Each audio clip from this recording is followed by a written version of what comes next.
اسلام کا پہلا تیر انداز اور فاتح فارس سعد بن ابی وقاص، مالک بن وہیب الرحزہری، کنیت ابو اسحاق، عشرہ مبشرہ میں سے ایک، اور وہ پہلے شخص ہیں جنہوں نے اللہ کی راہ میں تیر چلایا۔ وہ فارس اسلام کہلانے جن کے ذریعے اللہ نے فارس یعنی ایران کے علاقے فتح کروائے۔ نبی کریم صلی اللہ علیہ وسلم نے ان کے لیے دعا فرمائی، اے اللہ اس کے تیر کو درست نشانے پر پہنچا اور اس کی دعا کو قبول فرما۔ سعد ایک پشت قد مضبوط جسم والے آدمی تھے۔ ان کا جسم باری، سر بڑا، انگلیاں موٹی، بال گنگریالے، جسم پر بال زیادہ رنگ گندمی، ناک چپٹی تھی اور وہ بہت تیز نظر رکھتے تھے۔ وہ سیاہ خضاب استعمال کرتے تھے۔ ان کی پیدائش باسط نبوی سے 19 سال پہلے مکہ میں ہوئی۔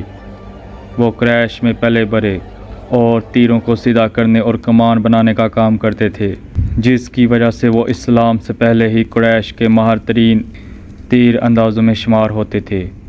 مکہ کی ایک رات جب سعد 17 سال کے نوجوان تھے، وہ کعبہ کی ایک چٹان پر بیٹھے غور و فکر کر رہے تھے۔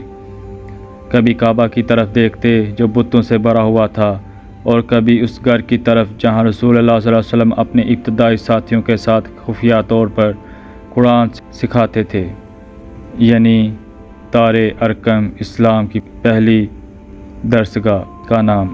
انہوں نے ایک اجنبی شخص کو دیکھا جو احتیاط سے اس گھر کی طرف جا رہا تھا، تو ان کے دل میں خیال آیا کہ وہ اس کا پیچھا کریں اور حقیقت معلوم کریں۔ وہ دروازے پر کھڑے ہو کر سننے لگے تو اندر سے قرآن کی تلاوت کی آواز آئی، اور اپنے رب کے نام کا ذکر کرتے رہو اور سب سے کٹ کر اسی کے ہو رہو۔ وہ مشرق اور مغرب کا مالک ہے، اس کے سوا کوئی معبود نہیں، لہٰذا اسی کو اپنا کارساز بنا لو، اور جو باتیں یہ لوگ یعنی مخالفین کرتے ہیں ان پر صبر کرو اور شرافت کے ساتھ ان سے الگ تھلگ رہو۔ پھر یہ آیت سنی، سورۃ مزمل کی آیت نمبر 17 ہے۔ پھر اگر تم نے انکار کر دیا تو تم اس دن کے عذاب سے کیسے بچو گے جو بچوں کو برا کر دے گا، اور جس دن کی سختی سے آسمان پھٹ جائے گا۔ اللہ کا یہ وعدہ پورا ہو کر رہنے والا ہے۔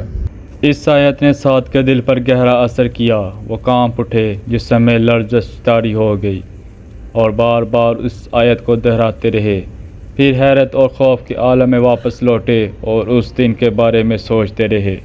اگلی صبح وہ ابوبکر صدیق رضی اللہ تعالی عنہ کے پاس گئے، ان سے قرآن سنا اور اسلام کے بارے میں سوالات کیے، یہاں تک کہ اللہ نے ان کا سینہ ایمان کے لیے کھول دیا۔ وہ ان کے ہاتھ پر ایمان لائے اور اسلام قبول کرنے والوں میں 7ویں فرد تھے، اور بنو زہرہ میں سب سے پہلے مسلمان بنے۔ جب ان کی والدہ حمنہ بنت ابی سفیان کو ان کا اسلام کا علم ہوا تو وہ سخت ناراض ہوئیں۔ انہوں نے کہا، اے سعد، یہ کون سا دین ہے جو تم نے اختیار کیا ہے؟ یا تو تم اس سے چھوڑ دو، یا میں نہ کھاؤں گی نہ پیوں گی یہاں تک کہ مر جاؤں، اور لوگ تمہیں تانا دیں گے کہ تم نے اپنی ماں کو مار ڈالا۔ سعد نے جواب دیا، اے میری ماں، ایسا نہ کریں، میں ہرگز اپنا دین نہیں چھوڑوں گا۔ وہ ایک دن اور ایک رات بھوکی پیاسی رہیں۔ جب سعد نے یہ دیکھا تو کہا، اے اللہ کی قسم، اگر تمہاری سوچ جاننے ہوں اور ایک ایک کر کے نکل جائیں تب بھی میں اپنا دین نہیں چھوڑوں گا، چاہو تو کھاؤ، چاہو تو نہ کھاؤ۔ جب انہوں نے سعد کی ثابت قدمی دیکھی تو کھانا کھا لیا۔ اس موقع پر قرآن کی یہ آیت نازل ہوئی، اور اگر وہ والدین تجھ پر اس بات کا زور ڈالیں کہ تو میرے ساتھ کسی ایسی چیز کو شریک ٹھہرائے جس کا تجھے کوئی علم نہیں، تو ان کا کہنا نہ مان، اور دنیا کے معاملات میں ان کے ساتھ اچھے طریقے سے نبھا کر۔ سعد بن ابی وقاص وہ پہلے شخص تھے جنہوں نے اللہ کی راہ میں تیر چلایا۔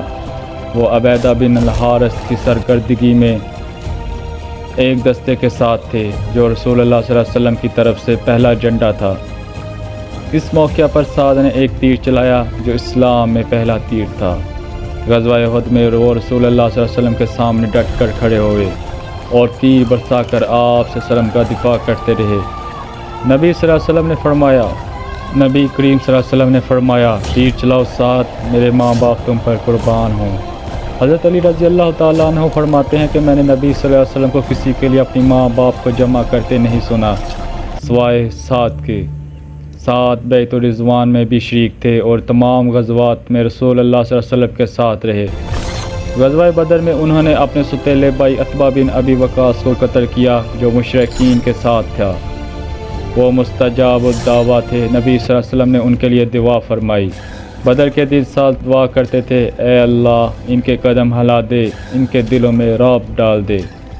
نبی صلی اللہ علیہ وسلم فرماتے، اے اللہ سعد کی دعا قبول فرما، یہاں تک کہ آپ صلی اللہ علیہ وسلم نے فرمایا سعد کی دعا سے بچو کیونکہ وہ قبول ہوتی ہے۔ نبی صلی اللہ علیہ وسلم کے وصال کے بعد سعد نے اسلامی فتوحات میں حصہ لیا۔ حضرت عمر رضی اللہ تعالیٰ عنہ نے انہیں فارس کے خلاف لشکر کا سپہ سالار بنایا۔ فارس کا لشکر رستم کی قیادت میں بہت بڑا تھا، لیکن سعد کو اللہ کی نصرت پر یقین تھا۔ جنگ سے پہلے سعد نے رستم کے پاس ربیع بن عامر کو بھیجا۔